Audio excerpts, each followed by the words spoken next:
हिमाल स्टिल प्रस्तुत गर्दछ कार्यक्रम तमसुमा ज्योतिर्गमय। This program is brought to you by Nepal Finance Limited, नेपालको पहिलो फाइनान्स, कमलादी काठमाडौँ, लुम्बिनी विकास बैंक लिमिटेड, निरन्तर सहयात्रा। विश्वास लिन्छौँ, विश्वास दिन्छौँ। प्रभु बैंक। नेपाल टेलिकमको 4G नै पर्फेक्ट छ। नेपाल टेलिकम, राष्ट्रको सञ्चार।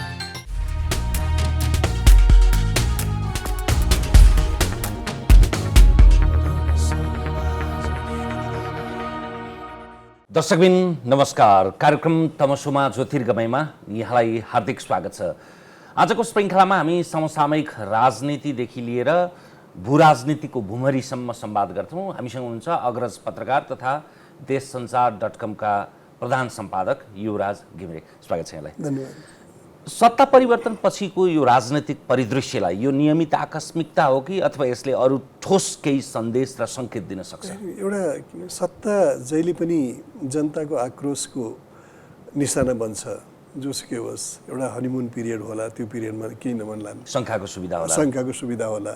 तर के भन्छ, जब अपेक्षित डेलिभरी हुँदैन सत्ताबाट अथवा अरू विकृतिहरू आउँछन्, जनतालाई अवधारणात्मक रूपमा अथवा एभिडेन्टली प्रमाणजन्य रूपमा तिनीहरू बाहिर आउँछन्, आक्रोश बढ्छ। ओली जानुको एउटा कारण त्यो थियो। पार्टीका आन्तरिक कुराहरू पनि होलान्। त्यसबाट अब आउने नयाँ सत्ताबाट स्वाभाविक रूपमा केही अपेक्षा होला, केही अब हाम्रो एउटा सिनिसिजम पनि बढ्दछ, यो पनि यस्तै हो भन्ने खालको अलरेडी आछ। त्यसले तर च्यालेन्ज, सत्तासँगै च्यालेन्ज सुरु भएको छ। अब कोभिडको टाइम छ, त्यसमा डेलिभरीहरू, खोपहरू कसरी डिस्ट्रिब्युसन हुन्छन्, त्यहाँदेखि लिएर सुरु हुने अब आर्थिक स्थिति यस्तो छ। कोभिडको मारमा परेको अर्थतन्त्र र भ्रष्टाचारको पनि मारमा परेको अर्थतन्त्र हो यो, होइन? उकिसिन सकेको बिहानले दिउँसोको सङ्केत गर्ने भने जस्तै बिहान कस्तो हुन्छ? हुन त अब 2-3 साता नपुगिकन त्यसको समीक्षा गर्नु हतारो हुन्छ। त्यही पनि फेरि त्यो हतारो जरुर छ, किनभने यो सरकारको आयु पनि लामो छैन, चुनावी सरकार हो। त बिहान अलिकति लामो भयो। 3 हप्ता तपाईँले भन्नुभयो, होइन? 3 हप्ता भयो, 20 दिन भयो प्रधानमन्त्रीले शपथ गरेको। मन्त्री परिषद बन्न सकेको छैन। कोएलिसन पार्टनरहरूको बिचमा एउटा आशंका के छ भनेदेखि यिनीहरू कहीँ गैर संवैधानिक शक्तिका रूपमा यिनीहरूले आफ्नो नाजायज भाग त खोज्दैनन् भन्ने खालको आशंका पनि छ नि त। त्यसबाट र सरकार बन्न नसक्नु, मन्त्री परिषद गठन हुन नसक्नुले के आशंकाहरू चाहिँ उब्जाएको छ?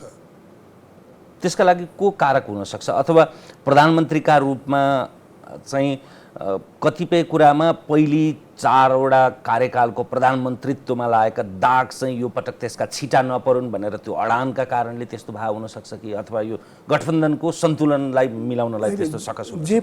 जो पनि हुनसक्छ, तर त्यसको दोष त प्रधानमन्त्रीलाई नै जान्छ, होइन?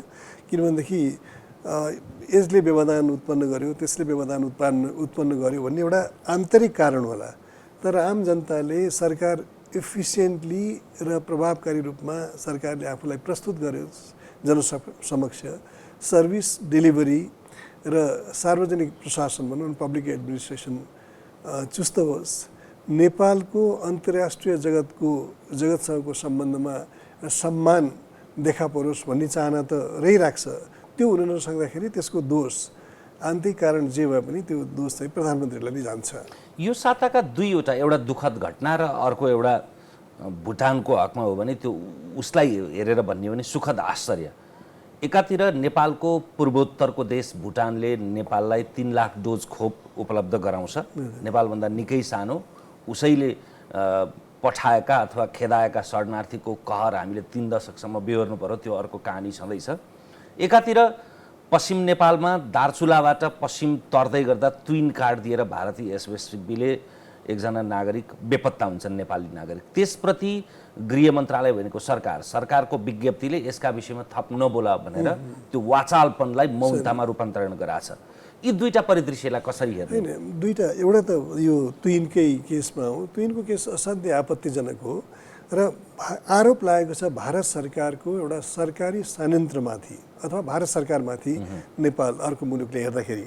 त्यसबाट त्यसको त तथ्य घटना र नेपालले टेकअप गर्न सक्नु पर्थ्यो। एउटा सहायक सिडिओले स्टेटमेन्ट दिएर मिडियालाई चेतावनी दिने विषय होइन, त्यो एकदम गैर जिम्मेवारीपन हो। र सरकारको पनि के को लागि तपाईँले गठन गर्दै हुनुहुन्छ? जब आई विटनेस छन् त्यहाँ मुस्ताङमा चिनियाहरूले गोली चलाएर हुँदाखेरि त्यो अनेक उदाहरणहरू छ नि त, त्यो छ। अथवा बानेश्वरमा पुलिस रेड हुँदाखेरि पिबी नरसिम्हा राव प्रधानमन्त्री थिए, उनले यो गल्ती भयो माफी मागे, अब यस्तो हुँदैन भन्ने कुराहरू गरे। जब मुलुकको सार्वभौम भनेर तपाईँले जनतालाई भन्ने, एउटा सार्वभौमको हत्या हुँदाखेरि तपाईँ चुप लाएर अनि नेपालकै मिडियालाई साइलेन्स गराउने कोसिस असाध्यै आपत्तिजनक भयो यो। त्यसो भएर मलाई के लाग्छ भने यो गभर्मेन्टले तत्काल टेकअप गर्नुपर्ने विषय, कति पनि समय खेर नफालिकन त्यहाँ आई विटनेसहरू छन्, त्यो छन् होला। एउटा के हुनसक्छ भनेदेखि एसएसपीको त्यो उसको केही सनकपन होला, मेन्टल ब्यालेन्स गुमाएको अवस्था पनि होला, त्यो पछिको छानबिन कुरा हो। तर जुन कुराहरू स्थापित भएको छ, आई विटनेस छन्, नेपाली नागरिकहरूले भनेका छन्, त्यसलाई व्यवस्था गरेर सरकारले यस्तो किसिमको चेतावनी दिनु असाध्यै गैर जिम्मेवारीपूर्ण र त्यो एउटा नागरिक प्रतिको सार्वभौमप्रतिको दायित्व बोध नभएको अर्थ लाग्छ सरकारको। एउटा अर्को जहाँ छ भुटानको एउटा कुरा के छ भनेदेखि अब हाम्रो छिमेकी मुलुकहरूमा विभिन्न खालका समस्याहरू आउँछन्। शरणार्थी समस्यालाई नेपालले त्यति राम्रोसँग ट्याकल गर्न सकेन र अर्को अन्तर्राष्ट्रिय जगत इन्क्लुडिङ इन्डियाले भुटानलाई साथ दिए, जतिसुकै प्रजातान्त्रिक र ह्युमन राइट कुरा गरे पनि त्यहाँको सरकारलाई जवाबदेही बनाएनन्। अर्को कुरा जहाँसम्म खोपको हो, के भन्छ भने हामीलाई केही कुराहरूले कहिले कहिले सँगै ल्याउँछ, त्यसमा प्राकृतिक प्रकोपहरू, यस्ता डिजास्टरहरू, महामारीहरूले साथ ल्याउँछ। जस्तो चाइनामा भैँचालो गयो भने, इन्डिया भैँचालो गयो भने नेपालले $1 लाख भन्ने एउटा टोकन, एउटा मानवीय संवेदनशीलता, हामी सँगै छौँ भन्ने कुराहरू तपाईँलाई केही हुँदाखेरि हामीलाई पनि दुख्छ भन्ने त्यो इन्टरनेसनल डिप्लोमेसीको एउटा नर्म्स छ। त्यसैले भुटानले नेपाललाई खोप दिएकोमा म त्यसलाई असाध्यै पोजिटिभली लिन्छु। अब भनौँ न त्यहाँभन्दा अरू त्यो अहिलेको अवस्था मैले चाहिँ त्यसको अर्को आयामलाई पर्गेल्न खोजेको थिएँ। भुटान जनसङ्ख्याले निकै कम, हरेक दृष्टिकोणले, अझ भन्ने हो भने परराष्ट्र र तपाईँको रक्षा मामला त भारतले हेर्छ भने जगजार जस्तो भएको देश, राजतन्त्र भएको देश, त्यो देशले आफ्ना सबै नागरिकलाई खोप लगाएर त्यो उबारेर छिमेकीलाई सदासहायता दिन सक्ने ल्याकत राख्ने, हामी प्रजातन्त्र, लोकतन्त्र, गणतन्त्र, अन्तर्राष्ट्रिय कानुनदेखि लिएर सबै कुरा दुहाई दिन सक्नेले चाहिँ खोप एक त ल्याउन सकेका छैनौँ, ल्याएर व्यवस्थापन गर्न सकेका छैनौँ, त्यो पहेलीलाई चाहिँ सङ्केत गरे हो। तर त्यसमा अर्को एउटा पक्ष पनि छ, त्यो बुद्धिस्ट कन्ट्री पनि हो, जहाँ त्यो धर्ममा अब भनौँ न अरू कुराहरू आउला कन्ट्राडिक्सन होला शरणार्थीको, तर कम्प्यासन पनि एउटा महत्त्वपूर्ण कुराहरू हुन्छ त्यहाँ। त्यसबाट उनीहरूले एउटा नजिकको छिमेकी जहाँ आवश्यकता छ खोपको दिए होइन त्यो उसमा। त्यसैले अब तर त्योसँगै हामीले हेर्नुपर्ने हाम्रो एफिसियन्सी कहाँ छ त, मैले त्यो पक्षलाई चाहिँ हाम्रो एफिसियन्सी कहाँ छ त। खोप सरकारको तर्फबाट आएको छ 1,63,00,000 खोप हामी कहाँ आउँछ भने खोप ल्याउनु ठुलो कुरा होइन, हामी कहाँ 5 करोड खोप पनि हामीले ल्याउन सकौँला, भोलि त्यो बिक्री पनि हुन्छ। तर त्यो खोप ल्याएर हामीले कति इफेक्टिभली त्यसलाई म्यानेज र डिस्ट्रिब्युसन गर्न सकेका छौँ, टाइममा कति व्यक्तिहरूलाई हामीले त्यो भ्याक्सिन दिन सकेका छौँ, त्यो इम्पोर्टेन्ट कुरा हो र त्यसमा नेपाल सरकार चुकेको छ। अर्को प्रसङ्गतर्फ जाउँ। यो राजनीतिमा सरकारले पूर्णता नपाउनुका पछाडि एउटा धेरैले जति महत्त्वका साथ चर्चा गर्नुपर्ने थियो त्यो चर्चा नगरेको विषय 62-63 राजनीतिक आन्दोलन पछाडि त्यसका कयौँ सकारात्मक पाटा हुँदाहुँदै सरकार भने त संसदबाट चुनिएर जान्छ, सरकारको जवाबदेहिता संसदप्रति हुन्छ, प्रकारान्तरले नागरिकप्रति हुन्छ। तर सरकारकै समानान्तरमा अझ त्योभन्दा उपरि संरचनाका रूपमा उच्च स्तरीय राजनीतिक संयन्त्र भन्ने अवधारणा पटक पटक आउँछ र अहिले पनि त्यो सकसले काम कति गरेछ? मलाई लाग्छ अब साइको मेसेज त त्यही गएको छ। नत्र भनेदेखि प्रधानमन्त्री हामी संविधान त होइन, हुन त कोएलिसनमा त्यसका अनेक व्यवधान र कारणहरू आउँछन्, तर जहिले पनि मन्त्री परिषदको गठन प्रधानमन्त्रीको प्रेरोगेटिभ भन्छौँ, पक्कै पनि उहाँले कन्सल्ट त गर्नुपर्ने हुन्छ कोएलिसन पार्टनर्सहरूसँग। तर यति ढिलो, अघि पनि सुरुमा भन्यौँ, यति धेरै टाइम लाग्दाखेरि त्यसले राम्रो सन्देश दिएको छैन। या त कोएलिसनका नेताहरूले नाम दिन नसकेर भइरहेको छ, अथवा अरू किसिमको नथाहा पाइँदो खालको लेनदेन बार्गेन चलिरहेको छ प्राइम मिनिस्टरसँग, पोर्टफोलियोको बारेमा होस्, डेपुटी प्राइम मिनिस्टर अथवा कुनै उच्च उहरू होला, सिनियरिटीको कुराहरू होला, यो अनेक कुराहरू छन्। तर जे भए पनि हामीले त परिणाम एकदम र जे भए पनि मन्त्री परिषद अघि पनि मैले भने गठन पुरा आकारमा हुन नसक्नुमा त्यसको दोष प्रधानमन्त्रीलाई जान्छ।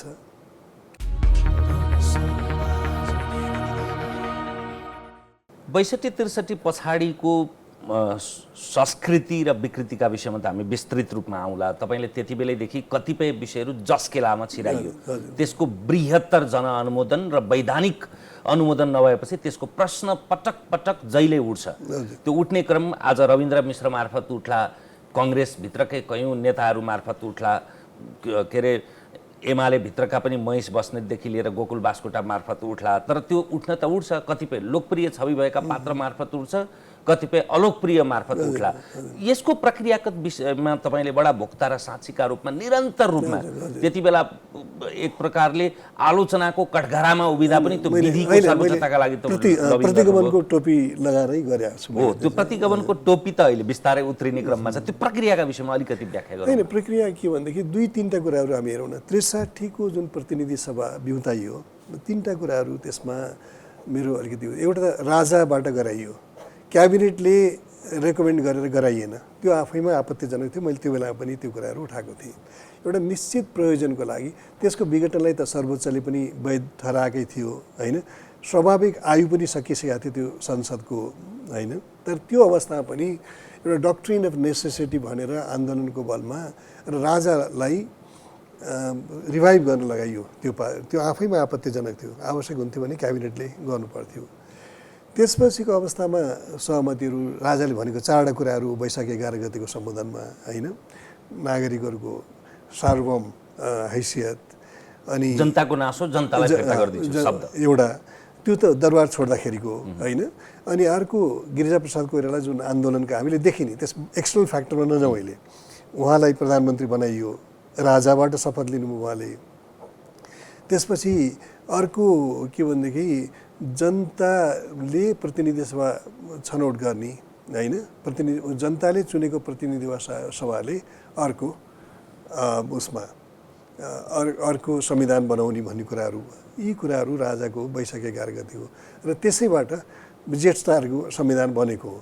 त्यो जेठ 4को संविधान प्रतिनिधि सभा बिताएको प्रतिनिधि सभाको घोषणा, होइन। र मेग्ना कार्टा भनियो, र त्यसमा सुभाष नेमाङजीले धर्मनिरपेक्षता लगायत अरू पनि राज संस्थाको ट्याक्स नेटमा ल्याउने छोरी पनि हुने भने एक किसिमले त्यो सहमतिलाई बाहिर ल्याइयो। राज संस्थाको निरन्तरताको कुराहरू पनि त्यसले सिधै अर्थ लाग्ने गरिएको थियो। त्यसपछिका दिनहरूमा बिस्तारै बिस्तारै विकृति, श्याम शरण, प्रणब मुखर्जी र माओवादीको एउटा एसर्टिभनेस र नेपाल जनताले चाहेका छैनन् भन्ने खालको मेसेज दिएर पछि एउटा सङ्कल्प प्रस्ताव मार्फत चुनिँदै नचुनिएको संविधान सभालाई निर्देशन दियो। हेर्नुहोस्, निर्देशन के दियो? पहिलो संविधान सभाको बैठकले मोनार्कीलाई उन्मूलन गर्नेछ भन्यो, र यतातिर 83 जना मान्छेलाई तपाईँले नोमिनेट गर्नुभयो। त्यसबाट त्यो स्वाभाविक हैसियत पनि थिएन ती मेम्बरहरूको। त्यहाँबाट ती मेम्बरबाट तपाईँले त्यो सङ्कल्प प्रस्ताव लगाएर कङ्ग्रेसले त्यसमा गरेको छैन, भोट गरेको छैन। फेरि यो सबै हामीले बिर्सिँदै जान्छौँ। त्यसबाट अनि अन्तमा गएर तपाईँले, र मैले जहिले पनि तपाईँले एकचोटि मलाई भन्नु पनि भएको छ, कृष्ण सिटौलाप्रति तपाईँ हार सुन्नु, कृष्ण सिटौला र सुभाष दुईटैप्रति कि एउटा त्यो उच्च आसनलाई डिफाइल गर्नुभयो। सभामुखको आसनमा बस्ने मान्छेले त्यो आसनको पवित्रतालाई गरिमालाई डिफाइल गर्नुभयो। त्यसले मैले अर्को, कृष्ण सिटौलाले जब गृहमन्त्रीको रूपमा प्रस्ताव पेश गरे, उनी चुनाव हारेका थिए, उनी नेपाली जनताको प्रतिनिधि थिएन। उनी त्यो संसदमा पस्ने हैसियत र योग्यता जनताले खोसेका थिए। त्यसबाट नेपाली जनताको एजेन्डा उनले त्यहाँ लगेन। कसको एजेन्डा लगे उनले, त्यो म अझै पनि जान्न चाहन्छु एउटा नेपाली नागरिक हो, र आज नभए पनि उनले जवाफ दिनै पर्छ त्यसमा। र अर्को अझ कुरा गर्ने हो भने त गिरिजाप्रसाद कोइरालाले पहिलो संविधान सभाको निर्वाचनको घोषणादेखि प्रचण्डको टेक ओभरसम्म असंवैधानिक तरिकाबाट कुनै पनि डेमोक्रेटिक परम्परामा नहुने कुरा उहाँले चाहिँ त्यो उहाँको शासनकाल नै अवैध छ। अमेरिकामा भन्नु होला नोभेम्बरको पहिलो हप्तामा चुनाव भएर जनवरीमा लिन्छ, त्यो त्यहाँको अभ्यास हो, त्यो ट्रान्जिसन। अझ अब हाम्रो त स्मृति बडा छिटो विस्मृत हुन्छ। 2064 साल चैत 28 गते भएको संविधान सभाको चुनावदेखि त्यसबाट प्रधानमन्त्रीमा निर्वाचित भएका पुष्पकमल दाहाल प्रचण्ड 2065 साल साउन 32 गते प्रधानमन्त्री नहुन्जेलसम्मको अवस्थालाई भन्नुभयो। त्यो एकदम अवैधानिक हो। कि त पार्टीहरूले निर्णय लिएको हुनु पर्थ्यो, उहाँ कन्टिन्यू गर्नुहुन्छ र फ्रेस ओथ लिनु पर्थ्यो होइन। राष्ट्रपतिबाट त्यो भइसकेको थियो, त्यो पनि ओथ उहाँले गर्नु भएन। त्यसो भएर त्यो अवधि नै इलिगल हो। अब यो ट्रान्जिसनमा यस्तो हुन्छ भनेर भन्न सकिन्छ। त्यसपछि अनेक चलखेलहरू भएको छन्, शान्ति प्रक्रियाको कुराहरू कसरी अहिले पछि आउँला यो विषय, फेरि हामी अन्ततिर जान्छौँ। तर त्यहाँ यति धेरै अप्राकृतिक र असंवैधानिक अप्रजातान्त्रिक कदमहरू भएको छ कि त्यसमा नेताहरूले जनतालाई सार्वभौम भनियो, तर त्यो सार्वभौम जनताका प्रतिनिधि भनिएका नेताहरूले जनताको त्यो सार्वभौम हैसियत खोसेर मनपरी गरे त्यो पिरियड। अब त्यो विषयमा तपाईँले भने जस्तो सबै कुरा विधिको सर्वोच्चता वैधानिकताको मात्रै लेपन र कानुनका कखरामा मात्रै ती विषय खोज्ने हो भने त आन्दोलनका ठुला ठुला परिवर्तनका, जनप्रदर्शनका, जनउभारका, क्रान्तिका औचित्य त के भएर? एकदम होइन, त्यो तपाईँले भनेको एकदम ठिक हो। नेपालमा 63 जुन शान्ति प्रक्रिया हो त्यो क्रान्तिको उत्कर्ष अथवा सफलता हो या सम्झौता हो, एउटा बहसको कुरा हो होइन। अनि त्यो त शान्ति प्रक्रिया मार्फत ल्याइएको हो नि त। माओवादीहरू एउटा अघोषित रूपमा पहिला आन्दोलनमा आए, आन्दोलन अनि त्यहाँबाट शान्ति प्रक्रियामा गएको अवस्था हो र त्यसमा हामीलाई भन्दा बढ्दा विदेशीहरूले नै गरेको हुन्। अहिले मैले त्यो अनि अर्को त्यसमा तर डाक्टर बाबुराम भट्टराईले यही कार्यक्रममा 1 महिना अगाडि उहाँले खण्डन गर्नुभएको थियो। मैले यही विषयमा 12 बुँदे समझदारीको चाहिँ भाष्यकार तपाईँहरू होइन, यसको भाष्यकारका रूपमा प्रमण मुखर्जीले अल जजिरामा दिएको अन्तर्वार्तादेखि लिएर मैले 3-4 वटा रिफरेन्सको कुरा गरेको थिएँ। नारायणमान बिजुक्सेसम्मको हस्ताक्षरकर्ताले भुलभुलैयामा अथवा प्रश्न थाहा नपाई गरेर भोलिपल्ट मैले फिर्ता लिएँ भन्ने कुरालाई चाहिँ उहाँले पूर्ण खारेज गर्नुभएको थियो। गर्नुभयो। तर म बाबुराम भट्टराईको र प्रणब मुखर्जीको, बाबुराम भट्टराई र श्याम शरणसँग त एउटै टेबलमा त बस्नु भएको छ, कन्फ्रन्ट त कहिले गर्नुभएको छैन। एसडी बुनीलाई त उहाँले कन्फ्रन्ट गर्नुभएको छैन। एसडी बुनीलाई मैले 2002 जुनमा ब्रजेश मिश्रालाई चिठी लेखेर दिएको छैन भनेर त भन्नुभएको छैन उहाँले। त्यस भएर एसडी बुनी उहाँ एउटा कुरा भन्दै गर्छन्, उनी उनका गुरु पनि हुन्छन्। तर यहाँ र त्यहाँ कस्तो खेल भएको छ, अहिले भर्खरै 4 दिन पहिला हिसिला एमीको किताब, उहाँको किताबको प्रचारै हुन्छ। एक ठाउँमा उहाँले के लेख्नु भएको छ, त्यो पेज नम्बर 220 मा मैले भर्खर हेरेको भएर मलाई याद छ। गिरिजाप्रसाद कोइराला कति जेनरस हुनुहुन्थ्यो भनेदेखि शान्ति प्रक्रियामा हतियारहरू माओवादीले बुझाउनु पर्ने भए पनि 400 मोडर्न वेपन्स उहाँहरूले तिमीहरूलाई राख भनेर भन्नुभयो एउटा है। अनि अर्को, हामीले छापामारहरूको सङ्ख्या बढाएर भनेको पनि उहाँलाई थाहा थियो। त्यो यान मार्टिनलाई पनि थाहा थियो। हुन त यान मार्टिनले 2007 नोभेम्बरमा न्यू स्कुलमा अशोक गुरुङले अर्गनाइज गरेको प्रोग्राममा भनेका छन्, we misled about the numbers of combatants भनेका छन् तिनले होइन। भने मतलब एकातिर तपाईँ अब जतिसुकै आन्दोलनको कुरा गरे पनि जब तपाईँ द्वन्द्वको निरूपण गर्ने कुरा गर्नुहुन्छ, द्वन्द्वको पक्षहरूलाई बाहिर राख्न पाउनुहुन्न, सक्नुहुन्न, त्यसले लामो समाधान दिँदैन। माओवादीले पुरानो सत्ता भनेको राज संस्था लगायतलाई तपाईँले बाहिर राख्नुभयो राजनीतिक परिवर्तन र राजनीतिक प्रक्रियाबाट, अर्को शान्ति प्रक्रियाबाट पनि। त्यसरी त्यहाँनिर धेरै बेइमानीहरू र विदेशीहरूको करकाप र चलखेलमा हामी परेका छौँ। किनभने यो किन भन्नुपर्छ भनेदेखि जुन एजेन्डाहरू गणतन्त्रको प्रणब मुखर्जीले र श्याम शरणले जसरी भनेका छन् त्यो विश्वसनीय छ र त्यसका आउटकमबाट पनि हामी त्यहाँ उनीहरूलाई विश्वास गर्न सक्छौँ। र विदेशीहरूले खास गरेर युरोपियनहरूले के भन्यो के भनेदेखि तिमीहरूको गणतन्त्र र हाम्रो धर्मनिरपेक्षता, तर हाम्रो धर्मनिरपेक्षतामा धर्म परिवर्तनलाई मौलिक हकका रूपमा स्थापित गर्नुपर्छ भनेर उनीहरूले भनेका छन्। त्यो रेकर्डमा पनि आएपछि अप्रत्यक्ष रूपमा ब्रिटिस एम्बेसडर जुनले चिठी लेखे 2014 डिसेम्बर, सुशील कोइराला प्रधानमन्त्री भए बेलामा 2014 डिसेम्बर 10 मा है, त्यो बेलामा सुशील कोइराला हो कि सुशील कोइराला हो। अनि त्यस पछाडि उनी हजुर फिर्ता पनि गए थिए। अनि त्यसो भएर उनी फिर्ता गए होइन, त्यो पनि हामीले नै ब्रेक गरे हो। त्यसो भएर यो जनताको चाहना डेमोक्रेसीभित्र नअट्ने भन्ने कुरा हुँदैन। यदि कसैले मेरो मान्यता होइन धर्मनिरपेक्ष यो बारेमा के अरे जनमत गर्ने भन्ने मेरो होइन, मैले भनेको छैन। तर के भने जनताको कुनै न कुनै किसिमले संलग्नता नभइकन तपाईँले यति महत्त्वपूर्ण कुराहरू र खास गरेर विदेशबाट यस्ता किसिमका प्रस्तुतिहरू आएका छन् जसलाई तपाईँ अस्वीकार गर्न सक्नुहुन्न, त्यो बेलामा त जनतालाई डेमोक्रेसीमा यी विषयहरू अट्दैनन्। र ब्रिटेनमा पनि त धर्मनिरपेक्ष मुलुक त होइन, नर्वे होइन, डेनमार्क होइन, राम्रो डेमोक्रेसी भन्ने मुलुकहरू त होइन नि त। तर तपाईँले किन पटक पटक यसलाई चाहिँ प्रतिगमन र यो धर्मान्धताको रूपमा लिइराख्नु भएको छ? नेपाली जनताको विवेकमाथि तपाईँलाई विश्वास छैन कि? उनीहरूले अथवा त्यो राय सङ्कलनलाई पनि बाहिर नल्याउनुको कारण के थियो र त्यसबाट सुभाष नेमाङजीसँग मेरो आक्रोश त्यहाँनिर हो। तपाईँ संवैधानिक प्रक्रियाको नाममा राय कलेक्सन गर्नुहुन्छ अनि त्यसलाई लुकाएर राख्नुहुन्छ। बाबुरामजीले यसका विषयमा खण्डन पनि गर्नु होला। कनकमणिजीले एउटा प्रसङ्गमा आलेखमा हरिरोकाको आलेख पछाडि उहाँले दिएको आलोकको सन्दर्भ पनि मैले उठाएको थिएँ। त्यस पछाडि देख्ने का आँखा फुटे सुन्ने का सही भन्ने उखान प्रयोग गर्नुभएको थियो। त्यसैले प्रमुख भोक्ताहरू त उहाँहरू हो नि त। उहाँहरू प्रमुख भोक्ता हो। हामीले उहाँहरूको चाहना हामीले मानोस् भन्ने हुन्छ। तर हामीहरू प्रणब मुखर्जीको र म जस्ता मान्छेहरू प्रणब मुखर्जीको र श्याम शरणको भूमिका थिएन भन्ने, ब्रजेश मिश्राको भूमिका थिएन भनेर म मान्न सक्दिनँ। र त्यहाँ भएको जालजेलको एउटा सानो उदाहरण त अब हिसिलाजीकै किताब कोट गर्नु, उहाँले यो घरायसी मामला होइन, उहाँहरूको सार्वजनिक रूपमै आउनुपर्छ। यसको जग भने त फेरि 2062 सालमा भएको 12 बुँदे समझदारी होला नि। हजुर, मक्सिरको हो। 12 बुँदे समझदारीको भाष्यकार चाहिँ को होलान्? अब यो आज 12, 15, 20 वर्ष पछाडि यसको किन चर्चा गरेको होला भन्दा पनि यो चर्चा आज मात्रै होइन, यो संविधान रहउन्जेलसम्म अनन्तसम्म रहिरहन्छ।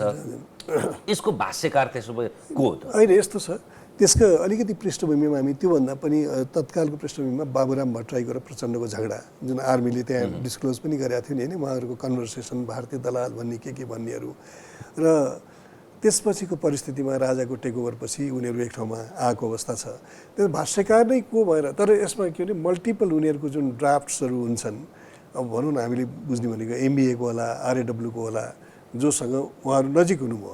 अब एसडी मुनिकै कुरा गर्ने भने त बाबुराम भट्टराईजी त हर्बिजको पर्सनल गेस्ट हुनुहुन्थ्यो है। बाबुराम उसले लेखेका छन्, त्यो एसडी मुनिले नेपाल इन ट्रान्जिसनमा उनको च्याप्टरमा त्यो पनि लेखेका छन्। यो कुराहरूलाई दिने अब एकदम तपाईँहरूको प्योरली सोसल रिलेसन हो र होइन नि। एउटा मुलुकको नेता, प्रधानमन्त्री, वुड बी प्रधानमन्त्री बन्ने मान्छे कसैको गेस्ट थियो भने कुन उसमा त्यो कुराहरू आउँछ। हामीले पर्याप्त बहस गरेका छैनौँ। बहस गर्दाखेरि म जस्ता मान्छेहरू प्रतिगामी भयो, त्यो अर्को कुरा हो। तर हामीले क्वेसन उठाउनुपर्छ, तपाईँको सम्बन्ध कस्तो खालको हो भनेर। त्यसो भएर मुनिलाई उहाँले त्यसलाई कन्फ्रन्ट गर्नुभएको छैन कि। त्यसो भएर त्यहाँनिर त्यो संलग्नता छ, कुनै न कुनै रूपमा उनीहरूको संलग्नता छ। उनीहरूको संलग्नता भएकोले अब त्यो कुन पोइन्टबाट उहाँहरूले हेर्नु होला, ड्राफ्टमा उहाँहरूको भ्यू पोइन्टलाई राख्नुभयो होला। Absolute evolution of the absolute monarchy भनेर त्यसमा त्यो खेल्ने ठाउँ होइन। बाबुरामजीले पछि भन्नुभयो कसैले आइसक्रिम खाने भन्दाखेरि तातो कि चिसो भनेर सोध्दैनन्, मोनार्की इज अलवेज एब्सोल्युट भन्ने खालको कुराहरू गर्नुभयो उहाँले। तर त्यो इन्डियन डिप्लोमेसीमा हुन्छ, त्यो इन्डियन डिप्लोमेसीमा यो कुराहरू हुन्छ। म एउटा उदाहरण दिन्छु। 79मा जब जनता पार्टी टुक्रियो, जनता पार्टी टुक्रिएपछि चरण सिंह प्रधानमन्त्री बने होइन, र उनलाई कङ्ग्रेसले सपोर्ट गर्यो। कङ्ग्रेस त्यो बेला अपोजिसनमा थियो, सपोर्ट गरेर के भन्यो भनेदेखि अब त्यो राष्ट्रपतिले के भन्यो भने चरण सिंहले 3 हप्ताभित्र सदनमा आफ्नो बहुमत साबित गर्नुपर्छ भनेर। चरण सिंहले शपथ लिएको 2 दिनमा सीएम स्टिफन भन्ने नेता थिए संसदीय दलका काङ्ग्रेसका, उनले के भने our commitment is over, we haven't said that we going to vote for this government in parliament भनेर गभर्मेन्ट बन्यो। त्यस भएर त्यहाँ पनि एब्सोल्युट मोनार्कीको त्यो कुराहरू गिरिजाबाबुकोलाई चित्त बुझाउन सायद त्यो बेलामा एब्सोल्युट मोनार्की नरहने, मोनार्की रहने भन्ने हिसाब अर्थ लगाउन पनि मिल्ने गरेर राखियो। तर त्यसपछि चिसो र तातो आइसक्रिमको एउटा लिएर बिम्ब एउटा म त्यसलाई चाहिँ इन्डियाको डिप्लोमेसी अफ डिसिट भन्छु। किन भनेदेखि करण सिंहहरू आएको अवस्था, विशेष दूतले आएर राजालाई पत्र दिएको छ, त्यसमा के भने त्योभन्दा विपरीत जाँदाखेरि के हुन्छ भने भोलिको अवस्थामा भावी सरकारहरूले पनि विश्वास नगर्ने अवस्था आयो नि त होइन र।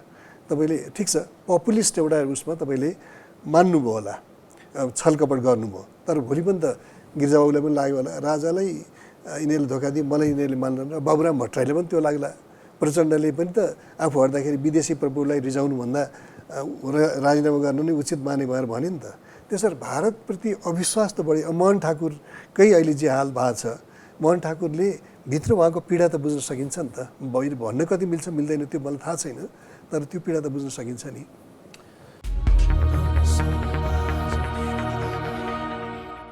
अहिलेको परिवर्तन पछाडिको यो व्यवस्थाले बडा राम्रो काम गरे, परिणाम दिन सके भए प्रश्न उठ्दैन। हो। प्रक्रिया जेसुकै होस्, परिणाम राम्रो हो भने त्यसलाई जनताले स्वीकार्छन्, किनभने उनीहरूलाई प्रक्रियासँग सरोकार हुँदैन। त्यति हुँदैन। तपाईँ हामी जस्ता बौद्धिक विलास गर्ने मान्छेलाई अथवा इतिहासमा यसलाई आलोकनमा लेख्ने, व्याख्या गर्ने, विश्लेषण गर्नेको मात्रै चर्चाको विषय हो। तर यसले पनि राम्रो नतिजा दिन नसके पछाडि बिस्तारै बिस्तारै सुसुप्त रूपमा यो अहिलेको परिवर्तन पछाडि पनि मोहभङ्ग हुने हो कि भनेर प्रश्नहरू उठ्न थालेका छन्। त्यो सङ्गोल समष्टिगत नभए पनि छिटपुट रूपमा उठ्न थालेका छन्। यसलाई कोर्स करेक्सनका रूपमा सङ्घीयता र धर्मनिरपेक्षतामा चाहिँ जनमत सङ्ग्रह गर्नुपर्छ, जनतामा जानुपर्छ भन्ने रविन्द्र मिश्र मार्फत सुरु भएको कुरामा तपाईँको टिप्पणी? होइन, यस्तो छ। अब कस्तो छ भनेदेखि तपाईँले जनमत सङ्ग्रह भन्नुभयो, कसैले समाजवादमा जनमत सङ्ग्रह भनेका छन्। सङ्घीयता चाहिने कि नचाहिने भन्नेमा जनमत सङ्ग्रह गर्नु र बहस नगरिकन संसदबाट संविधान बनाउँदाखेरि संविधानसभाबाट सङ्घीयता ल्याउनु एउटै कुरा हो। किनभनेदेखि मान्यता के हो भनेदेखि मैले एकात्मक शासन व्यवस्था ठिक थिएन भन्ने एउटा कन्क्लुजन निकालेँ। त्यसको अर्को कन्क्लुजन के निकाल्यो भने एकात्मक नभएपछि सङ्घीयता नै ठिक हुन्छ भने। सङ्घीयताका मोडलहरू होला नि त धेरै, होइन? सक्सेसफुल मोडल होलान्, फेलियर मोडल होलान्। त्यसैले अर्को के भने मोनार्कीलाई मैले सबै व्यथितिको लागि जिम्मा दिएँ। अब गणतन्त्र ठिक होला भन्ने, गणतन्त्रमा कति राजा छन् छैनन् अहिले त्यो अर्को कुरा हो। त्यसो भएर हाम्रो एप्रोच ठिक भएन। त्यो बेला पनि हामीले यदि एकात्मक शासन व्यवस्था अहिलेको मोडल ठिक छैन भने त्यसका बेटर मोडल छन् कि, अथवा त्यसको विकल्पमा सङ्घीयता आउने भने सङ्घीयता कुन मोडलहरू नेपालका लागि इफेक्टिभ हुन्छन्, होइन? अथवा धर्मनिरपेक्षता भनेको के हो, होइन? धर्मलाई निषेध गर्ने कुरा हो कि सबै धर्मप्रतिको समान व्यवहार हो कि, यी कुराहरू हामीले बहस नै गरेनौँ। बहस नगर्दाखेरि के भने तपाईँका र मेरा बिचका पनि जुन विवाद थिए, मानौँ धर्मनिरपेक्षताकै पक्षधरका रूपमा पनि हाम्रो बिचमा केही असहमति थियो होलान्, त्यसलाई त डिबेटबाट हामी एउटा ठाउँमा ल्याउन सक्थ्यौँ, त्यो एउटा साझा सहमतिमा आउन सक्थ्यौँ नि। त्यो हुँदै भएन।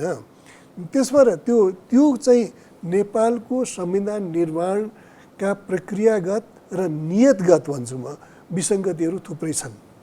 त्यसैको परिणाम आज हामी भोग्दैछौँ।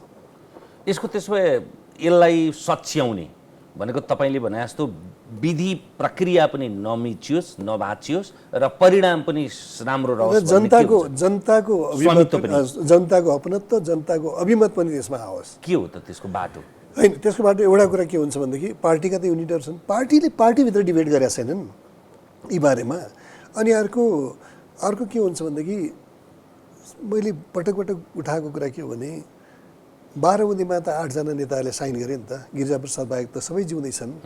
उहाँहरूमा अलिकति विवेक पनि जिउँदो भयो भनेदेखि के कुरा गर्न सक्नुहुन्छ भनेदेखि हामीले एउटा असल नियतका साथै भने पनि हामीले नेपालमा शान्ति प्रक्रिया, डेमोक्रेसीको सुदृढीकरण अनि राजनीतिक स्थायित्व र आर्थिक समुन्नतिको लागि यो गरेको हो। त्यो भएन।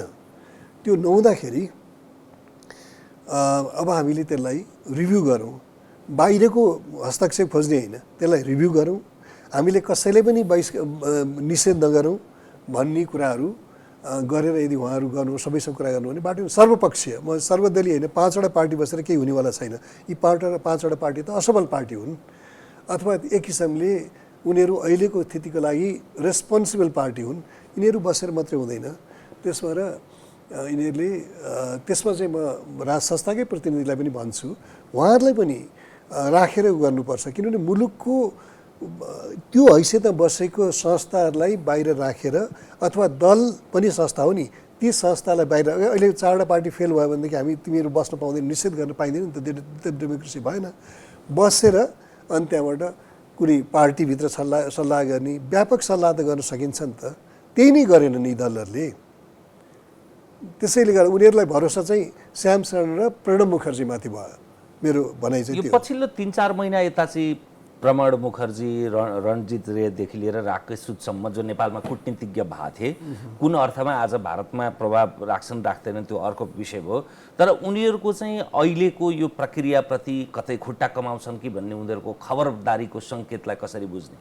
होइन, उनीहरूको के छ भनेदेखि मलाई थाहा छैन उनीहरूको के हैसियत छ, तर डेफिनेटली यो अहिलेको यस नेपालको परिवर्तनसँगको हामीले देखेको पब्लिक फिगर भनेको त श्याम शरण हो, होइन? सचिव भइसक्यो र उनकै पालामा भएको, उनी इन्भल्भ पनि थिए।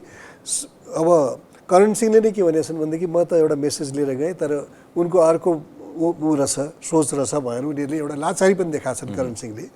त्यसबाट त्यो उनी एउटा कता कता मैले के देख्छु भनेदेखि इन्डिया फेल होस्, इन्डिया नेपालको रिलेसन बिग्रिए पनि म असफल हुनु हुँदैन भन्ने एउटा मान्यता हो। र त्योसँग जोडिएका व्यक्तिहरू जस्तो रञ्जित रेता जोइन्ट सेक्रेटरी नर्थ नै बाबुरामजीले तपाईँको प्रोग्राममा भन्नुभयो, मैले उता चिनेकै थिइनँ तर उनले यस्तो भने त्यो वाहियात कुरा। जोइन्ट सेक्रेटरी नर्थ थियो जुन महत्त्वपूर्ण हैसियत राख्छ, मुलुकलाई हेर्ने रिजनलाई हेर्ने त्यो माथिल्लो व्यक्ति चाहिँ जोइन्ट सेक्रेटरी हुन्छ जो नेपाल र भुटानलाई हेर्छ। उसले हेरेको थियो जोइन्ट सेक्रेटरी नर्थले नेपाल र भुटान अरू कन्ट्रीलाई पनि हेऱ्यो। जोइन्ट सेक्रेटरी महत्त्वपूर्ण ओहदा हुन्थ्यो त्यो थिए 12 बुँदे हुँदाखेरि। त्यसबाट यो कुराहरू भन्नु बाबुरामजीले नबुझेको त मैले भन्न मिलेन नि। त्यसबाट नबुझेको कुरा गरेको होइन उहाँले चाहिँ नेपालीहरूले नबुझुन् भन्ने हिसाबले प्रस्तुत हुनुभयो कि। त्यसो यति बेला यस्तो किसिमको उद्घोष अथवा लेखोट किन आयो त? यसको केही न केही त सङ्केत हुन्छ होला। तपाईँ लामो समय भारतमै पत्रकारिता गरे ती पात्रहरूलाई अहिले चिन्या, पहिले चिन्या, त्यहाँको प्रवृत्ति चिन्या, त्यसको सन्देश के हुन्छ? मैले त त्यही चिनेर 12 बुँदेमा नेपालको एउटा द्वन्द्व, नेपालको शान्ति प्रक्रिया हाम्रो कन्ट्रोलमा रहोस् भन्ने चाहनाले त्यो गरेको हो होइन। अझ श्याम शरणकै कुरा गर्ने भने त एउटा मेको आखिरीतिर एउटा आर्टिकल लेखे उनले इन्डियन एक्सप्रेसमा, मै पनि आबद्ध छु कुनै रूपमा त्यो पेपरसँग। त्यहाँ उनले के लेख्यो भनेदेखि काठमाडौँ नेपालको सरकारसँग र मधेससँग समानान्तर रूपमा डिल गर्नुपर्छ भन्ने आशय दिएका छन् भने दुईवटा मुलुकको रूपमा डिल गर्नुपर्छ भन्ने। त्यसबाट यो नेपालका कुनै पनि नेताहरूले यो कुराहरूलाई गम्भीरता साथ ल्याएको छैनन् किनभने उनीहरू यति अनुगृहित छन् सत्ता पाएकोमा, यहाँको राजनीतिको केन्द्रीयतामा आएको उनीप्रति। त्यसो यस्ता कुराहरूले अर्थ राख्छन्। यो निहायत आन्तरिक मामिला हो नि त नेपालको। भारतले के गर्छ भन्दाखेरि त्यसका कोनोटेसन्सहरू के हुन्, त्यसका अर्थ के हो भन्ने त हामीले बुझ्नु पऱ्यो नि। भारत र इन्डिया हामीले पटक पटक दुईवटा शब्द प्रयोग गरिरहेछौँ। त्यसले दिने सन्देश र भाव फरक छ। हिन्दुस्तानले एउटा अर्थ बोक्ला, देशका नाम हुनलाई त देशैको नाम हो, नाममा के छ र भनेर उहिले सेक्सपियरले भनेका थिए। भारतले नागपुरको राजधानी भएको भारतको परिकल्पना गर्ला, इन्डियाले न्यू दिल्ली मात्रै होइन ब्रसेल्स राजधानी भएको इन्डियालाई प्रतिनिधित्व गर्ला। यसको भावभूमि सायद दर्शकहरूले पनि बुझ्नुभयो होला। त्यसैले सम्भवतः त्यो इन्डियाप्रति नतमस्तक हुने अथवा इन्डियालाई नै रोल मोडल ठान्ने भएका कारणले आज भारत चाहिँ संस्थापनमा अथवा सरकारमा रहेका कारणले त्यसप्रतिको असन्तुष्टि हो कि ती पात्रहरूको? होइन, त्यस पक्कै पनि भारतमा तपाईँले जसरी यो विषयलाई राख्नुभएको छ, भारतमा त्यो बारे अब अहिले त्यसका केही प्रतिक्रियाहरू अथवा त्यहाँ असन्तुष्टि आशंकाहरू छन्। तर जहाँसम्म विदेश मन्त्रालयको कुरा गर्नुहुन्छ त्यहाँ भारत छैन, इन्डिया मात्रै छ। नत्र भनेदेखि त्यो 12 बुँदे ल्याउँदाखेरि र त्यहाँ जसरी श्रीलङ्कामा एलटिटीलाई सपोर्ट गरेर पछि एलटिटीका कारण कत्रो विनाश भयो, एउटा प्रधानमन्त्रीको ज्यान गयो भनौँ न, उसमा प्रधानमन्त्री राजीव गान्धी त्यो बेला प्रधानमन्त्री थिएनन् तर ज्यान गुम्यो होइन। त्यस्तै नेपालका माओवादीहरूले त्यो गर्लान् भनेर मैले भनेको होइन, तर माओवादीसँग नै भारतले त्यही गर्यो। तपाईँले आतङ्कवादी पनि भन्नुभयो, तपाईँले सहकार्य पनि गर्नुभयो। त्यो चाहिँ भारतले गरेको धेरै ठुला, भोलिको अवस्थामा भारत कमजोर हुँदाखेरि अन्तर्राष्ट्रिय जगतमा यो क्वेसन उठ्छ। तर यो जुन इन्डिया भन्नुहुन्छ तपाईँले, त्यो इन्डियाले गरेका कुराहरू नेपालप्रति गरेको नाइन्साफी हो, त्यो कुटनीतिक डिप्लोमेटिक एउटा इन्जस्टिस हो त्यो। यसको चाहिँ तपाईँले भने जस्तो यो कोर्स करेक्सन आज नभए पनि भोलि नेपाल शक्तिशाली भएपछि अथवा अहिलेको यो स्थितिले चाहिँ परिणाम दिन छोड्यो भने यो आवाज घनीभूत रूपमा उठेर कोर्स करेक्सन हुन्छ, हुने बाटोमा जानुपर्छ।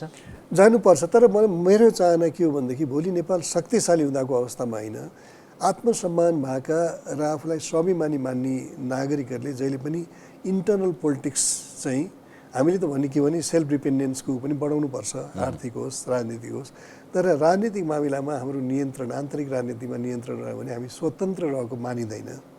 त्यो मैले पटक पटक यो कुराहरूको विरोध गरेको त्यो हो। र अर्को कुरा, मेरो आस्था प्रचण्ड र बाबुराम भट्टराईमा,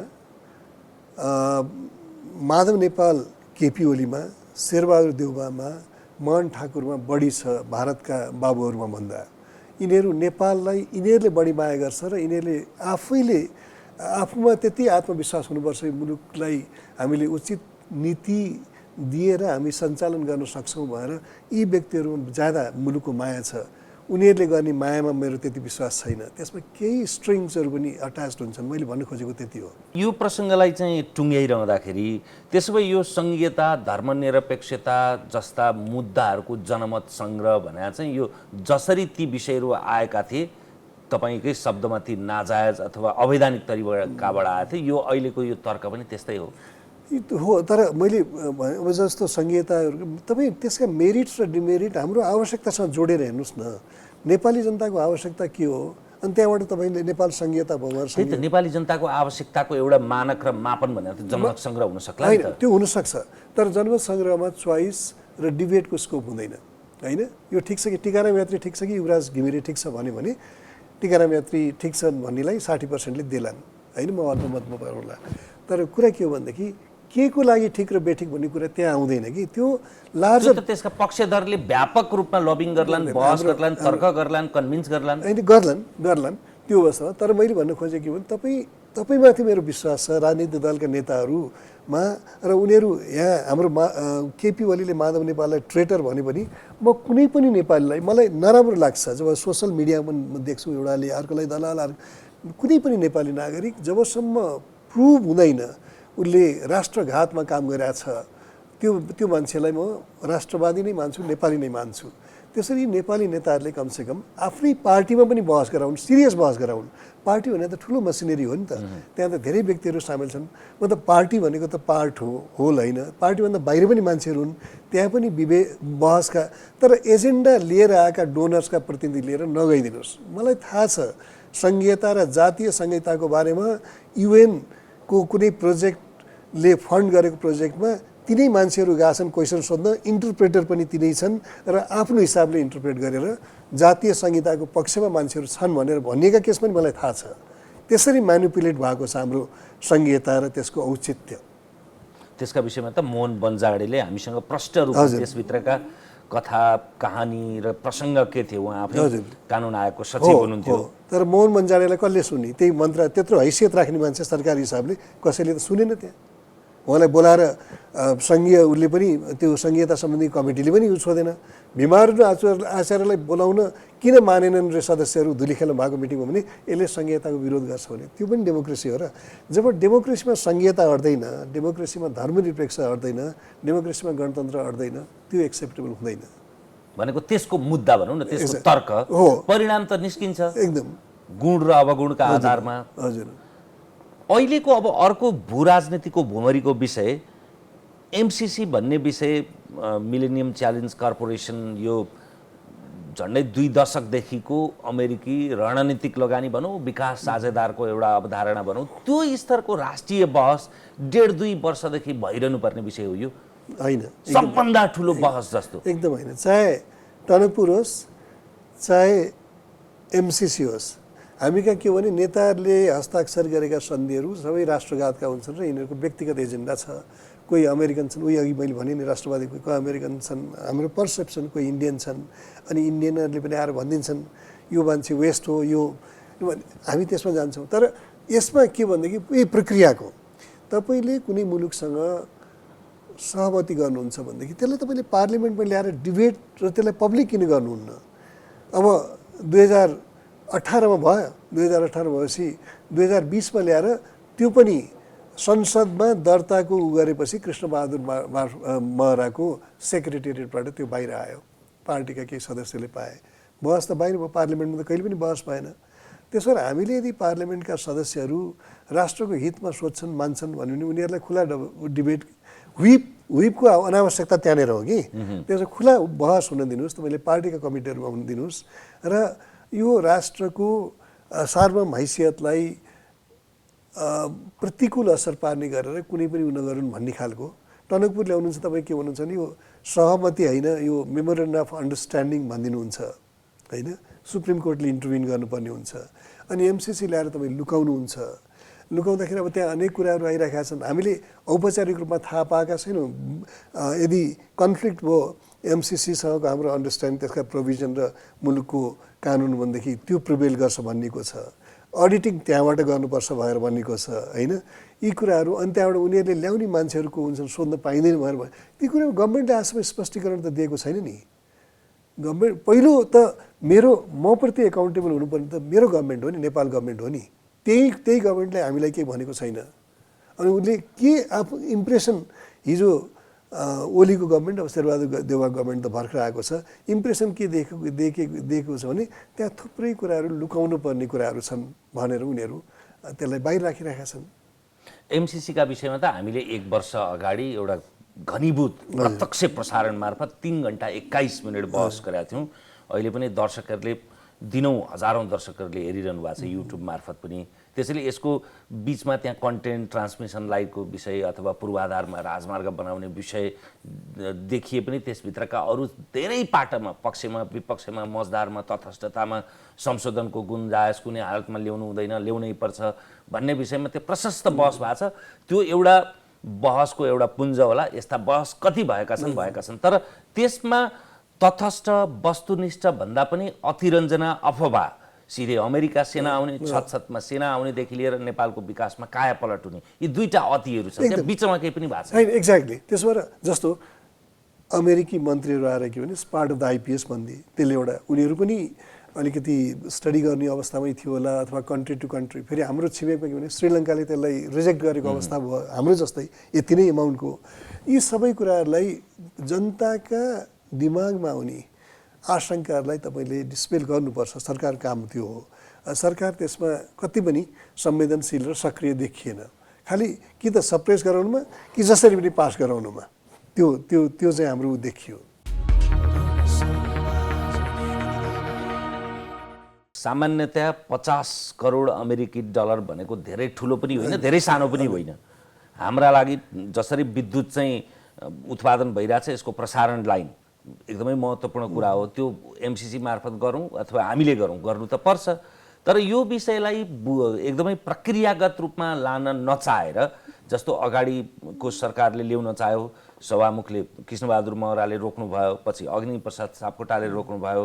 यो विषयसँग अब बिआरआई र इन्डो पेसिफिक रणनीतिका बिचमा यी अडेस लाग्ने भित्ता जस्ता अथवा जोगी देख्दा भैँसी तर्सिने भैँसी देख्दा जोगी तर्सिने जस्तो यस्तो विषय किन गरिन्छ? दुईटा पक्ष यसमा। एउटा त्यसैले तपाईँले संसदमा टेबल गरेर होइन त्यसलाई अनुमोदन गर्ने होइन आशंकाहरू मेम्बर्सहरूका होइन तपाईँले पब्लिक ओपिनियन लिनुपर्ने हो कि अथवा एक्सपर्ट्सहरूलाई कमिटीहरूले बोलाउने चलन छ। बोलाएर हुन त एक्सपर्ट्सहरू पनि डिभाइडेड हुँदैन। त्यो ल्याएर सरकारले जिम्मेवारी लिनु पर्यो। त्यहाँ भएका क्लजहरूको अर्थ यो हो, यो हुन्छ, यो हुँदैन भनेर सरकारले त भन्न सक्नु परेन। हाउसमा लगिया छैन। एउटा त्यो। र अर्को कुरा के भनेदेखि यी विषयहरूमा हाम्रो दलहरूका दलीय एजेन्डा जस्तो हो। सरकार आए सरकारको एजेन्डा हुन्छ, सरकारको एजेन्डा होइन नि त। दलहरूले के भन्छन् त यसले राष्ट्रिय स्वाभिमानता एउटा हाम्रो सार्वभौम हैसियतलाई अफेक्ट गर्छ भने दलहरूको मान्यता के हो? त्यहाँ त्यसरी दलहरूले ल्यायो भनेदेखि र विदेशसँगको समय अर्को एउटा बाटो छ। अनफर्चुनेट नेपालमा के भने यी प्रारूपहरू गर्दाखेरि हाम्रो ब्युरोक्र्याट्सहरूलाई विदेश भ्रमणको रहर छ, उनीहरू गएर जिम्मा पनि हस्ताक्षर गरेर आइदिन्छन् कहिले कहिले। त्यो छ। र चौथो हामीले बहस हुँदाखेरि अमेरिकासँग त्यसका स्पष्टीकरणहरू लिनु पऱ्यो भने लिन सकिन्छ नि त। डेमोक्रेटिक कन्ट्रीहरूले दिन्छ। त्यो कुनै पनि अभ्यास भएको छैन। त्यस भएर बिगिनिङ चाहिँ त्यहाँबाट औपचारिक बिगिनिङ त्यहाँबाट हुनुपर्छ। तर हाम्रो चाहिँ के भनेदेखि कि जस्तो छ त्यसरी पास गरौँ भनेर अगाडि जाने कि हाउसमा बाहिरै रहिराखोस्, दोष अर्को पार्टीलाई गइराखोस्। र अर्को कुरा के भनेदेखि तपाईँले बिआरआईको नि कुरा गर्नुभयो। हाम्रो यी यस्ता मामिलाहरूमा निर्णय त्यसका असरहरूबारे विश्लेषण गर्ने र उचित निर्णय लिने जिम्मेवारी त हाम्रो हो नि, सरकारको हो नि, जवाबदेही तरिकाले। त्यो चाहे बिआरआई चाहे अमेरिका एउटा आयो भने अर्कोले त्यसलाई आफ्नो प्रभाव बढाउनु खोज्छ। स्पेयर अफ इन्फ्लुएन्समा राखेका छन्। चाइनाको पनि नेपालमा परेको छ, वेस्टको पनि परेको छ, इन्डिया पनि मर्माद छ अहिले हाम्रो घट्यो भन्ने खालको कुरा त्यो हुन्छ। तर त्यसलाई हामीले बुझ्नु त पऱ्यो नि। परराष्ट्र मन्त्रालयका सचिवहरूलाई थाहा हुँदैन हाम्रा राष्ट्रपतिहरू प्रधानमन्त्रीहरूले भेटघाट गरिरहेका हुन्छन्, के कुरा गरेका हुन्छन् हामीलाई थाहा हुँदैन। भू राजनीतिको भूमरीमा नेपाल अहिले मात्रै होइन सुगौली सन्धिदेखि नै थियो। हामी मित्र फेर्न सक्छौँ, छिमेकी फेर्न सक्दैनौँ। हाम्रो यो अवस्थिति नै यस्तो सन्तुलन बिचमा छ। त्यसैले यो भारत र चीन बिचको भौतिक रूपमा शक्ति सन्तुलनमा रहनुपर्ने र आकाशका छिमेकीहरू अमेरिका, युरोपियन युनियन जस्ता छिमेकीहरूको यसका बिचमा हामी झन् बासमा दलदलमा फस्दैछौँ कि कस्तो अवस्था छ? एउटा मुलुक जब कमजोर हुन्छ कि मैले भने आन्तरिक राजनीतिमा जब तपाईँले नियन्त्रण गुमाउनुहुन्छ, त्यहाँ पब्लिक पोलिसीमा पनि तपाईँले नियन्त्रण गुमाउनुहुन्छ, डिप्लोमेसीमा पनि गुमाउनुहुन्छ। त्यसो भएर त्यो जब त्यसै नै मैले भनेको पटक पटक अब विदेशीहरू आएर तपाईँलाई र हामी दुईवटा पार्टीको नेताहरू भयौँ भने तपाईँसँग एउटा कुरा गर्छन्, मसँग गर्छन्, तपाईँ र म सेयर गर्दैनौँ, अन्त गर्छन्। त्यसो थाहा हुन्छ के चलखेल भइरहेको छ। विदेशीहरूको चलखेल नहुने होइन। यहाँ चाहिँ त्यो संस्कृतिको आपसमा दलाली संस्कृति बढ्यो। यसले मेरो हितबाहेक कसको हित सोध्छ र भनेर मलाई पर्ने भयो, तपाईँलाई पनि त्यही पर्ने भयो। तर हामीले सेयर गर्दैनौँ त्यो कुराहरू। त्यसले गर्दाखेरि पनि हामी नेपालका नभएर अघि मैले भन्नु त भने होइन त्यो, तर हाम्रो संस्कृति चाहिँ त्यो छ, हाम्रो पोलिटिकल कल्चर त्यो छ। यसलाई चाहिँ जस्तो अब यो परिदृश्यमा चीनको यो किसिमको ऊर्ध्वगमनको आगमन, त्यसमा अब चीनको त्यो संवेदनशील भूभाग तिब्बतसँग अमेरिकाको स्वार्थ अविच्छिन्न अहिले मात्रै होइन 1950देखिकै दलाई लामाको बहिर्गमनदेखि नै, त्यसको आलोकमा हेर्दाखेरि हामीले कति चनाखो कति सतर्क हुनुपर्छ? यो होइन, हामी सधैँ नै सतर्क हुनुपर्छ। भएको छ नि त, मुस्ताङ काण्ड भएको, खम्पा काण्ड भएको छ होइन। त्यसो भएर हामी अर्काको टेरिटोरियल इन्टिग्रिटी र सेक्युरिटीबारे त हामी संवेदनशील हुनैपर्छ नि। हामी त्यो अपेक्षा गर्छौँ इन्डियाबाट, चाइनाबाट, अब त टाढाका कन्ट्रीहरूबाट पनि, किनभने भूगोल जोडिएर मात्रै सङ्कट आउँदो रहेछ नि त। त्यसो त्यसमा त हामी संवेदनशील हुनैपर्छ र हामी संवेदनशीलताको अपेक्षा पनि हामीले राख्नुपर्छ। र अर्को कुरा, जहाँ हामीले त्यो कमजोरी देखाएका छौँ, उनीहरूले पनि हामीले कमिट त गरेका छन् नि त, तर त्यहाँ हामीले क्वेसन उठाएको छैनौँ। त्यो क्वेसनहरू इन्डियासँग चाइनासँग उठाउनु पर्ने बेला हामीले उठाएको छैनौँ। जस्तै अघि सुरुमै भयो ट्विन काण्डमा हामीले उठाएको छैनौँ यो। त्यसो हामीले त उल्टै हाम्रो मिडियालाई नागरिकलाई चुप लगाएको हो। हजुर, त्यसो भएर यो कुराहरू चाहिँ एउटा डेमोक्रेसीमा यो छुट छैन गभर्मेन्टलाई। हाम्रो अब एकदमै आधारभूत रूपमा, सनातनी रूपमा, शास्त्रीय रूपमा भन्दा हाम्रो परराष्ट्र नीति के भन्दा पञ्चशीलमा आधारित। त्यतिले मात्रै त पुग्दैन होला। यो अन्तर्राष्ट्रिय सम्बन्धहरू, विश्व शक्तिका आफ्ना आफ्ना स्वार्थहरू, उनीहरूका रणनीतिक प्रभावहरू त घट्छन्। 2013 अगाडिको चीन र 13 पछाडिको चीन त फरक छ। सी जिनपिङ आउनु र पछाडिको बिचमा भने जस्तै नरेन्द्र मोदी आउनुभन्दा अगाडिको भारत र आए पछाडिको भारत त पक्कै फरक छ। त्यो बिचमा हाम्रा लागि विदेश नीतिको प्राथमिकता के हो? होइन, विदेश नीतिको प्राथमिकता चाहिँ जहिले पनि हामी राष्ट्रिय स्वार्थ नै भन्छौँ, राष्ट्रिय सम्मान भन्छौँ होइन। अनि अब अहिले त प्रविधिको विकास पनि त्यो हाम्रो हो। भोलि नागरिकहरूको सबभन्दा ठुलो कुरा त राष्ट्रिय सुरक्षा र राष्ट्रिय सुरक्षा नभई नागरिक सुरक्षा हुँदैन। यी सबै कुराहरू हुन् सम्मान साथ। र अब पहिले भनौँ न, हामीले परनिर्भरता सम्मानजनक त हुँदैन, तर म्युचुअल डिपेन्डेन्स भन्छौँ नि हामी, त्यो चाहिँ सम्मानित हुनु पर्यो भन्ने हो। भोलिको अवस्थामा भ्याक्सिनको प्रोडक्सन पनि तपाईँको प्रायोरिटी बन्न जान्छ। र अर्को कुराहरू सहकार्य गर्दाखेरि हामीले अन्तर्राष्ट्रिय जगतसँग सहकार्य गर्नुपर्ने हुन्छ। सहकार्य गर्दाखेरि पक्कै पनि हामीले कन्भेन्सनल सेन्समा भन्ने गरेको सार्वभौम हैसियतलाई डाइल्युट गर्नुपर्छ, कम्प्रोमाइज गर्नुपर्छ होला। तर त्यो मेरो स्वार्थअनुसार, मेरो स्वार्थको पनि त्यसमा स्पेस हुनु पर्यो। एकतर्फी रूपमा हुने होइन कि अहिले हामीले चाहिँ एकतर्फी रूपमा हामीलाई हाम्रो सार्वभौम हैसियत चाहिँ डाइल्युट भइराखेको छ। त्यो आपत्तिजनक कुरा हो। यसै पनि तपाईँले अघि भनिसक्नुभयो नि, परराष्ट्र नीति भनेको गृह नीतिको फैलावट हो।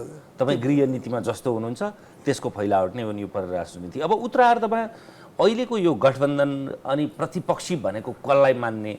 एक त प्रमुख प्रतिपक्षी केपी ओली भए, माधव नेपाल प्रतिपक्षी हुन् कि होइनन्, हाम्रो यो कार्यक्रम प्रसारण हुँदैछन् कता हुन्छन् थाहा छैन। यो कस्तो देख्नुहुन्छ तपाईँ? होइन, त्यो अब यो चाहिँ के भने एउटा प्राग्मेटिजम र बृहत स्वार्थ, राष्ट्रिय स्वार्थमा एकै ठाउँमा आउनु स्वागतयोग्य कुरा हो। तर सिद्धान्तहीन तरिकाबाट अब भनौँ न, मैले के माधव नेपालहरू मेरो हिसाबमा भन्नुहुन्छ भने सर्वोच्चले फैसला दियो, व्हिपको कुरा आयो, त्यसको लिबर्टी लिएर यदि सत्तामा गयो भने त्यो बेइमानी हुन्छ। तर माधव नेपालहरू हिजो केपी ओलीको कार्यशैली र अधिनायकवादी शैली भनेर उनीहरूले विरोध गरे। त्यसको विरोध विरोध गर्ने हद तक र संसदको सदस्यता पनि गुमाउन तयार छु भनेर त्याग गर्छु भनेर उनीहरूले त्यसको विरोध गर्नु सिद्धान्त मानिन्छ, सिद्धान्तनिष्ठता मानिन्छ। तर यदि सत्तामा गयो भने त्यो फेरि त्यसको व्याख्या अर्को हुन्छ मेरो हिसाबले। अर्को कुरा के भने राजनीतिक पोजिसनको लागि मन्त्री बन्नलाई तपाईँले पार्टीको अनुशासन तोड्न पाइँदैन, पार्टीको अवज्ञा गर्न पाइन्छ, रिभोल्ट गर्न पाइन्छ, त्यो स्वीकार्य हुन्छ। तर सत्ताको लागि तपाईँले रिभोल्ट गर्नुभयो भने फेरि तपाईँ आयराम गएरामको क्याटेगोरीमा जानुहुन्छ। तर राजेन्द्र महतो महन्त ठाकुरको नियति हुन्छ। हो, एकदम एकदम। यो अब माधव नेपाल जेसुकै गर्लान्, तर शेरबहादुर देउवा, पुष्पकमल दाहाल, उपेन्द्र यादव, बाबुराम भट्टराईहरूको गठबन्धन कस्तो देखिन्छ? गठबन्धन एउटा के भनेदेखि एउटा त विकृति आएको छ। हेर्नुहोस्, पहिलेदेखि ६३ यताको मन्त्री परिषदमा कोइलिसन मन्त्रीहरू जान्छन् अनि त्यहाँबाट त्यसको एउटा नेता हुन्छ। क्याबिनेट सिस्टममा प्राइम मिनिस्टर नै नेता हो, त्यसलाई डाइल्युट गर्ने गरेर माओवादीको एउटा नेता हुन्छ अनि जसपाको अर्को नेता हुन्छ। त्यसले जसलाई तपाईँले क्याबिनेट सिस्टम हुन्छ, वेस्ट मिनिस्टर मोडलका केही भ्यालुजहरू छन्, त्यसलाई टोटली डाइल्युट गर्ने अवस्था देख्छु। अर्को चाहिँ के भने यो मलाई के लाग्छ, म्यारेज अफ कन्भिनियन्स ज्यादा, यो सुविधाको विवाह जस्तो लाग्छ। र अर्को चाहिँ के भने नेताहरू जब एक्स्ट्रा कन्स्टिट्युसनल अथोरिटी बन्छन् उनीहरूको जवाबदेहिता हुँदैन। जवाबदेहिता नहुँदाखेरि डेमोक्रेसी जुन रूपमा डेमोक्रेसी बचाएको छ त्यो खत्तम हुन्छ। आउने दिन कसरी देख्नुहुन्छ तपाईँ? आउने दिन त्यही हो। अब यो मलाई अहिले मन्त्री परिषद बन्न नसकेको अवस्था पनि छ र नेताहरू चाहिँ तुरुन्तै डेमोक्रेटिक होलान् अनि एकाउन्टेबल होलान् भन्ने म त्यो रातारात कल्पना जुन नेताहरूले आफ्नै जनताको विवेकलाई स्थान दिएनन् संविधान बनाउँदा र बाहिरबाट निर्देशित भए, म त्यति आशावादी हुने ठाउँ चाहिँ देख्दिनँ। अब यो चाहिँ भविष्यवाणी गर्ने भविष्यवेत्ता त होइन तपाईँ। हामी यद्यपि 1.5 वर्ष पूर्ण कार्यकाल पछाडि शेरबहादुर देउवा निर्वाचनमा जान्छन् कि बिचमा त्यसको संसद विघटन भएर निर्वाचनमा पनि जान सक्छ? त्यसको सबभन्दा कम्फर्टेबली निर्णय गर्ने एउटै आधिकारिक व्यक्ति शेरबहादुर देउवा हुन्। त्यसो उनलाई अप्ठ्यारो पर्यो भने 6 महिनामा जान सक्छन् निर्वाचनमा, जो चाहिँ वैधानिक संवैधानिक संविधान विघटन संसद विघटन हुन्छ मानिन्छ अहिलेको व्यवस्था अनुसार। हस्, समय संवादका लागि धन्यवाद। हामीसँग हुनुहुन्थ्यो अग्रज पत्रकार युवराज घिमिरे। आजलाई तमसोमा ज्योतिर्गमयको यो श्रृङ्खला यति नै। हेर्दै रहनुहोला AP1। नमस्कार।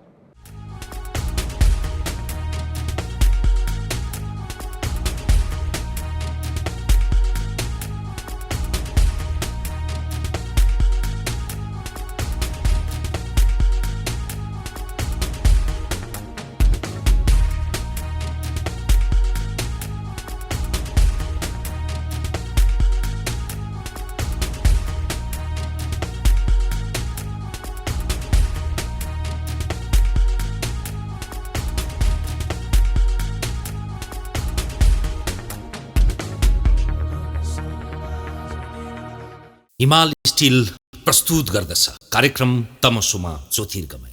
This program is brought to you by Nepal Finance Limited, नेपालको पहिलो फाइनान्स, कमलादी काठमाडौँ, लुम्बिनी विकास बैंक लिमिटेड, निरन्तर सहयात्रा। विश्वास लिन्छौँ, विश्वास दिन्छौँ। प्रभु बैंक। नेपाल टेलिकमको 4G नै पर्फेक्ट छ। नेपाल टेलिकम, राष्ट्रको सञ्चार। It's an AP1 presentation.